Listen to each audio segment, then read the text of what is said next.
Speaker Shri V. Vijay Sai Reddy. Thank you, Vice Chairman, sir. Mike, sir. Sir, I rise to support this bill, and I do not agree with my colleague Sri Jairam Rameshji, because monument is the property of the country and property of the citizens of this country. And it is our responsibility to protect the monuments. Whether there has to be a budgetary allocation or funds are to be remitted through CSR is only a matter of subject matter of discussion. But funds have to be spent, they are to be protected. Therefore, I rise to support this bill. Sir, the 3-4 points I would like to bring to your kind notice is that one day, if not, we are all sitting here. This Parliament building we are inherited, and we are operating from this building today, will become a monument down the line after a few years. Next year or next to next year. So, monument of democracy. Yes, this is also a monument. And temples are also monuments. Churches are also monuments. Mosques are also monuments. All prayer halls, there are so many monuments. They are to be protected irrespective of the caste, religion, everything. So, the bill is to be supported and deserves to be supported. Sir, see, I draw your attention to the CSR funds, relevant provisions in the Companies Act.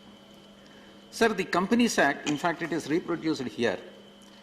The company shall give, see how to spend the CSR funds. First of all, it's an average net profit of the company, 2% of the average net profit of the company. It is fine. So where to spend?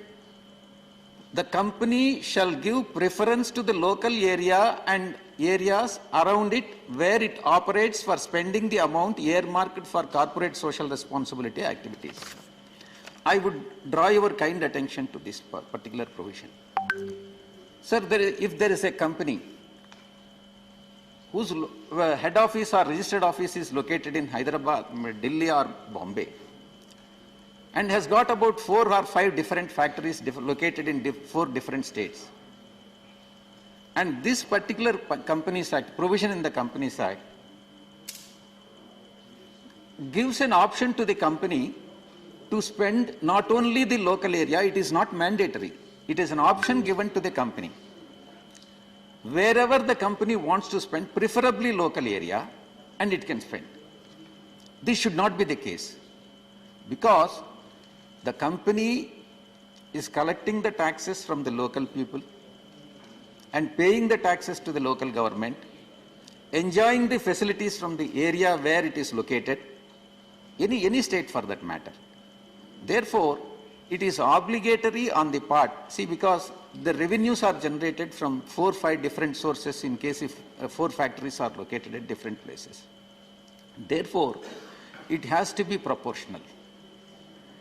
I'm not confining myself, I'm not thinking from the narrow-minded point of view. There has to be a provision in this regard. And proportionate profits attributable to that particular unit must be spent in the area where that factory is located. This is what my opinion is. And secondly, sir, what will happen if 2% of the net profits are not spent as per the Companies Act? If amount is not spent within a period of 6 months from the end of the financial year, that is, if accounts are closed by 31st March, and if they are not spent by 30th September, these funds are to be deposited in PM CARES. My point is, why PM CARES? Why not CM CARES also? Yes. Why are you restricting this only to PM CARE? So my point in this regard is, I support the bill, but however, there has to be some amendments in the Companies Act, or some rules have to be framed, amending the existing rules, enabling the companies to contribute even to CM CARES also. Sir, the next point is, if funds are not spent and then if they are not transferred to PM CARES, what will happen? And the board will have to give a reasoning. board of directors will have to give a reasoning. That is not what we have expected. We are expecting from the Companies Act. There has to be a penal provision. That is mandatory. So there has to be a penal provision to be incorporated in the Companies Act, penalizing the board of directors for not following the section 135 schedule 7 of the Companies Act. And secondly, sir, unfortunately, Honorable Finance Minister is not present here in this August House.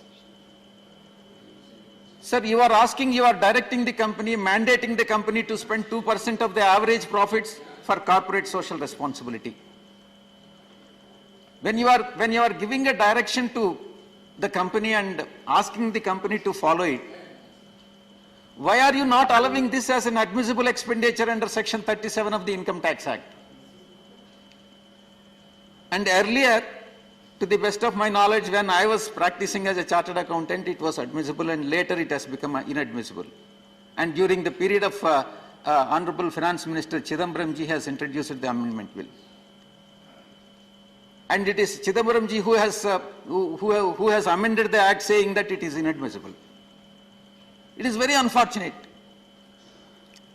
When the company is spending the amount, why should it spend the amount from after-tax profit?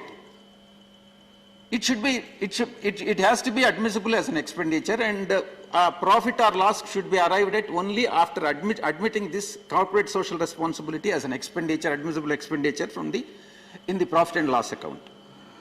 Sir, there are in Schedule 7, there are areas where the corporate social responsibility funds could be spent. They are specified and they are limited. And my request to the Honorable Minister in this regard is, you should include even employees' welfare and employees' housing also, which is not included here. When you have included everything, when you have included drinking water, health, yes, they are all very important. Education, help during natural calamities, skill development, women empowerment, citizen care, environment, including flora fauna, Ganga, sports, rural development, slum area development, what not everything. Why not employees' welfare? This is what my point is, sir. Sir, with this, I support the bill, and I request the Honorable Minister to kindly consider my points and bring suitable amendments in the rules as well as in the Act. Thank you very much, sir. Thank you.